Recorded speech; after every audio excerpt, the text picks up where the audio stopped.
Good morning. कैसे हो?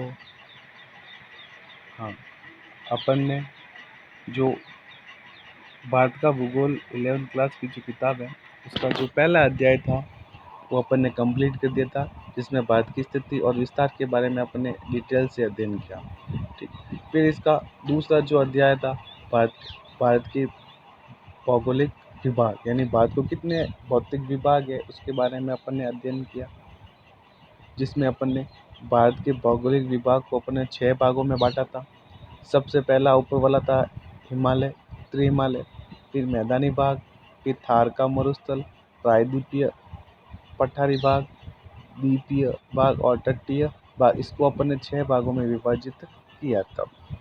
ठीक है। फिर अपन एक एक की चर्चा कर रहे थे, जिसमें अपन ने उत्तरी हिमालय के बारे में अध्ययन करते, जिसको अपन ने 3 भागों में वापस अपन ने डिवाइड किया था। सबसे पहला ट्रांस हिमालय, दूसरा हिमालय श्रेणी और तीसरा आपके क्या था, पूर्वांचल की पहाड़ियाँ, जिसमें अपन ने ट्रांस हिमालय को वापस 3 भागों में अपन ने बांटा था। सबसे ऊपर वाला भाग था आपके काराकोरम श्रेणी, दूसरा वाला भाग था आपके लद्दाख श्रेणी और तीसरा आपकी जास्कर श्रेणी। ठीक है।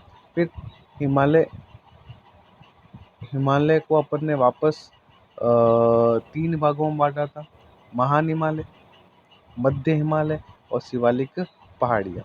और पूर्वांचल की पहाड़ियाँ थी, जो पूर्व पूर्वांचल की पहाड़ियाँ और मध्य पहाड़ियाँ के बारे में अपन ने पढ़ा था, जिसमें से ट्रांस हिमालय पूर्ण हो चुका था और महान हिमालय पूर्ण हो चुका था। अब अपन मध्य हिमालय के बारे में इस वीडियो में अध्ययन करेंगे। जिससे पहले अपन कुछ दर्रे दे रखे हैं, इसमें उसके बारे में अध्ययन करेंगे। दर्रा क्या होता है?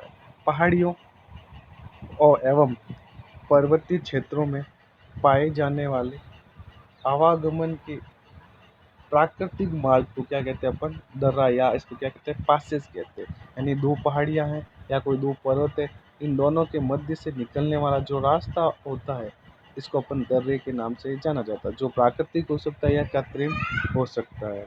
ठीक है। अब अपने जो कौन कौन से दर्रे कहाँ कहाँ स्थित है उसके बारे में इस मैप में देखेंगे।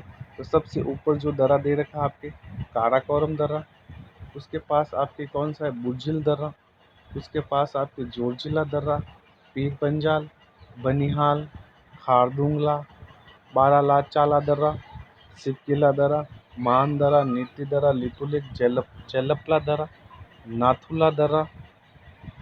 और यहाँ पर आपके जो ये अरुणाचल प्रदेश के पास बोमडीला, यांग याप दर्रा, अरुणाचल प्रदेश के पास पांगसांग दर्रा और तुजू दर्रा, ये सभी खूब सारे दर्रे यहाँ पर दर्शा रखे हैं। अब इसके बारे में अपन एक एक के बारे में अपन डिटेल से ये अध्ययन करेंगे। तो सबसे पहला आपके दर्रा आता है बनिहाल दर्रा।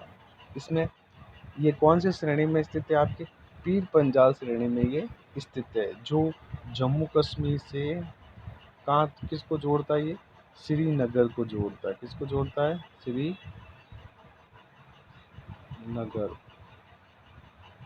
श्रीनगर को ये क्या करेगा? जोड़ता है। यहाँ से एक सुरंग निकाली गई, जिसका क्या नाम है? जवाहर सुरंग। अगले अपन दर्रे की अपन बात करते हैं, तो दूसरा दर्रा आता है आपके जोजिला दर्रा। जो कौन सी श्रेणी में स्थित है?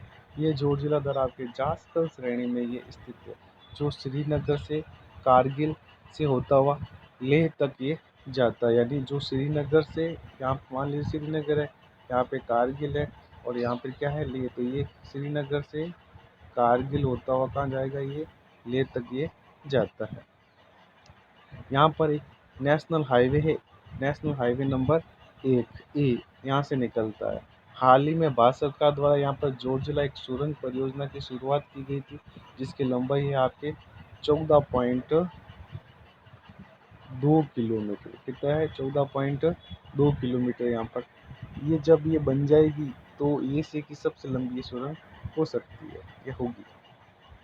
नॉट देखिए, जिसमें चेनानी नासिरी सुरंग के बारे में अपन पढ़ेंगे। इसमें देखिए क्या है? चेनानी नासिरी सुरंग, यह सुरंग जो इंडिया परियोजना के तहत ये सुरंग बनाई गई, जो इंडिया भारत सरकार की योजना थी, इंडिया परियोजना, उसके तहत ये सुरंग बनाई गई थी।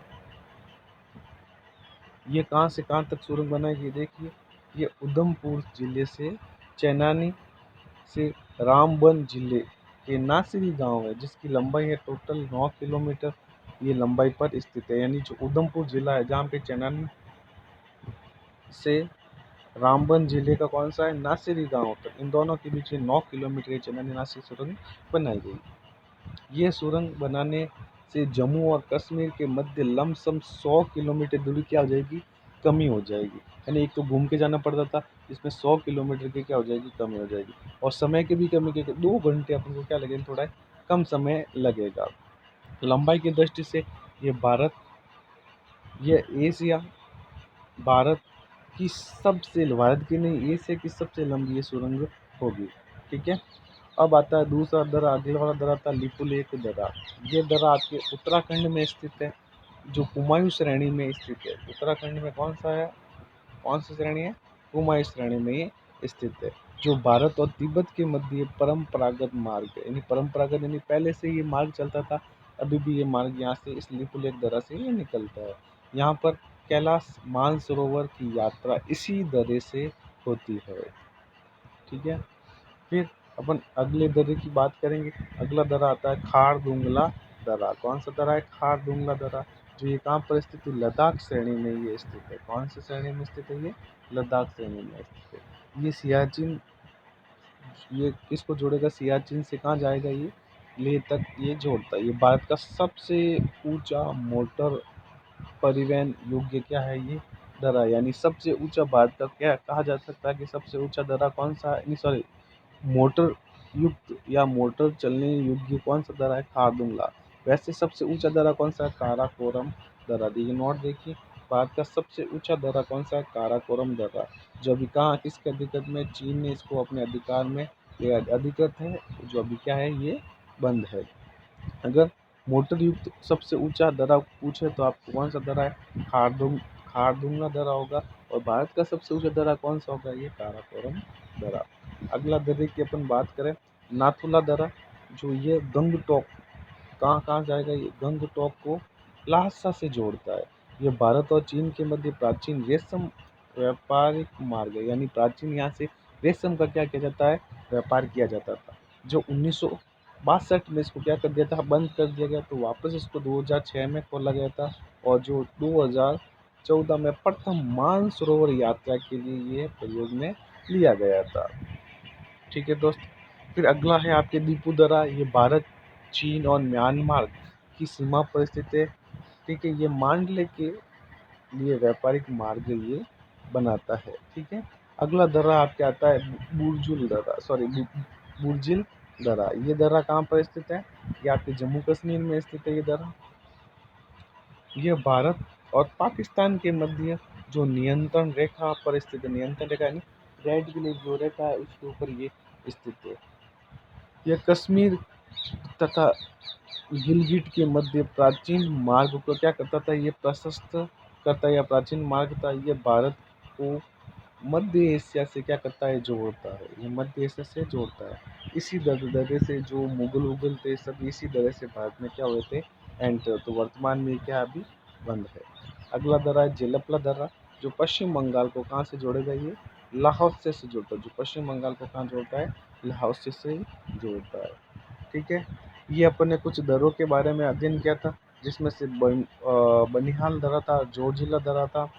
फिर अपने खारदुंगला, नाथुला, दीपू दर्रा, बुर्जिल दर्रा, जलदर्रा, खूब सारे दर्रे, इनके बारे में अपने अध्ययन किया था। इस तरह ये महान हिमालय के बारे में अपने अध्ययन किया था।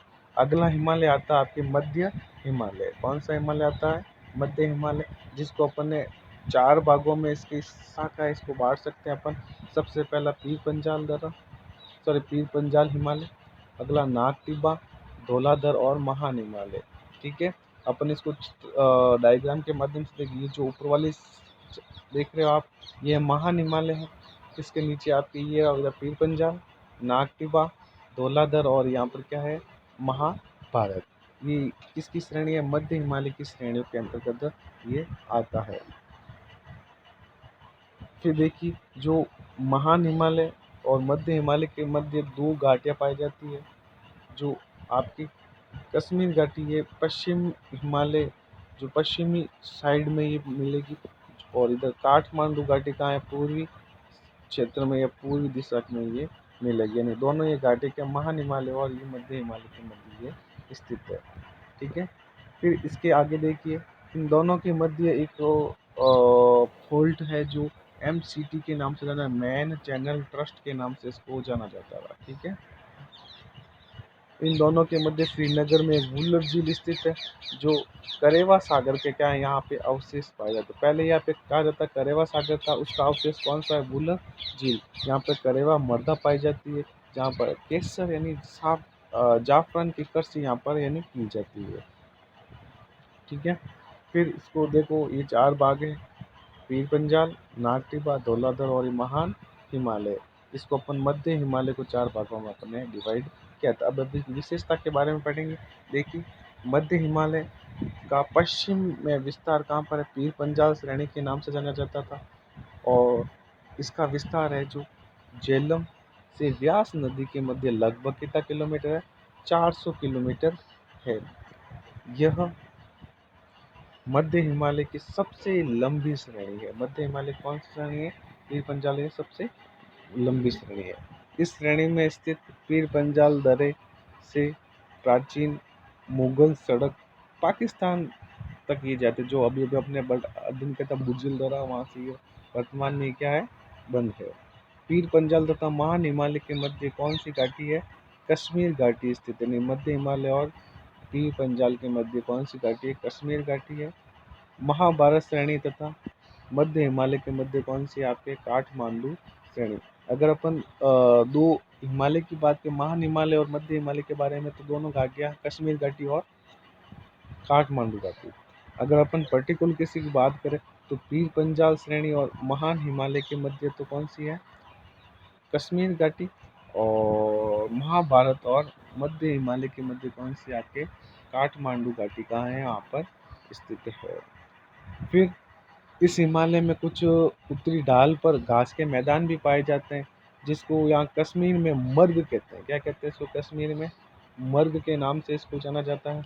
जैसे गुलमर्ग है, सोनमर्ग है, जो यहाँ पर जब शीत ऋतु या शीतकाल में यहाँ पर बर्फ जम जाती है, तथा यहाँ पर शीतकाल में क्या किया जाता है, खेलों का आयोजन यहाँ पर किया जाता है।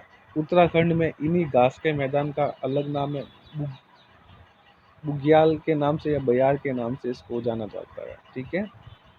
मध्य हिमालय के दक्षिणी ढालों पर खूब सारे यहाँ पे हिल स्टेशन है, जहाँ पे दर्शनीय यानी पर्यटक स्थल खूब सारे यहाँ पर, जैसे शिमला है, नैनीताल है, मसूरी, दार्जिलिंग आदि यहाँ पर पर्यटन स्थल खूब सारे यहाँ पर पाए जाते हैं, जो वर्तमान में क्या यहाँ पर मानव बस्ती अभी स्थित है। ठीक है दोस्तों, आज के लिए इतना ही, वीडियो बड़ा हो जाएगा। अगले वीडियो में अपन अगला जो इसका भाग है, शिवालिक पहाड़ियाँ, उसके बारे में अपन डिटेल से अध्ययन करेंगे। धन्यवाद।